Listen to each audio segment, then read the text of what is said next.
कर्नाटक के गवर्नर थावरचंद गहलोत ने 22 जनवरी को रियासती असम्बली की मुश्तरका इजलास से खिताब को अचानक मुख्तसर कर दिया। गवर्नर ने काबीना की मंजूरी से तैयार किए गए खिताब के सिर्फ इब्तदाई 2 जुमले और आखिरी सतरें पढ़ी और इसके बाद ऐवान से वॉकआउट कर गए। उनका खिताब 2 मिनट से भी कम वक्त में ख़त्म हो गया। वज़ीर आला सिद्धरामैया ने कहा कि रियासती हुकूमत इस मामले में अदालत से रुजू करने पर गौर कर रही है। उनका इल्ज़ाम है कि गवर्नर ने आइनी इक़दार की खिलाफ वर्जी की है। उन्होंने कहा कि गवर्नर आइनी तौर पर मुंतखब हुकूमत के तैयार करदा खिताब को पढ़ने के पाबंद हैं, लेकिन थावरचंद गहलोत मरकज़ की बीजेपी हुकूमत के दबाव में काम कर रहे हैं। कांग्रेस के अरकान असम्बली ने ऐवान में शदीद एहतजाज किया और गवर्नर के बाहर जाने के दौरान उनके पीछे नारेबाजी की। कांग्रेस के सीनियर MLC अरकान ने इस अमल को मुक़न्नना की तौहीन करार देते हुए शदीद नाराज़गी का इजहार किया। वज़ीर आला सिद्धरामैया ने सहाफ़ियों से बात करते हुए कहा कि गवर्नर का रवैया आइन के आर्टिकल 176 और 163 की खिलाफ वर्जी है, जिनके तहत गवर्नर को उज़रा की काउंसिल के मशवरे और मदद के मुताबिक काम करना होता है। उन्होंने कहा कि हुकूमत इस मुबैना गैर आइनी इक़दाम के खिलाफ बाज़ाब्ता एहतजाज दर्ज कराएगी। गवर्नर ने मुबैना तौर पर किताब में शामिल 11 पैराग्राफ पर एतराज़ किया, जिनमें मरकज़ी हुकूमत की पॉलिसीज़ पर तनक़ीद की गई थी। 21 जनवरी को क़ानून और पार्लिमानी उमूर के वज़ीर HK पाटिल की क़यादत में एक वफ़द ने गवर्नर से मुलाकात करके उन्हें मुकम्मल खिताब करने पर आमादा करने की कोशिश की थी।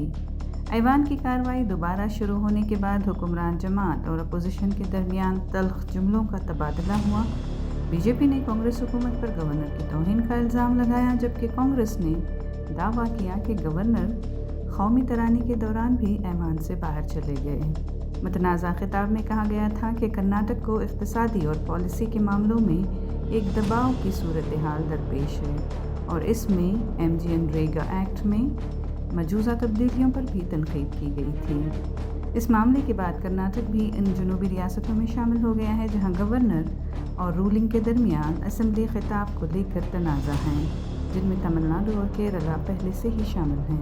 New Year, the governor has to address the joint session and he has to read the speech prepared by the cabinet. That is constitutional because 176 of the Indian Constitution, Article 176 of the Indian Constitution and 163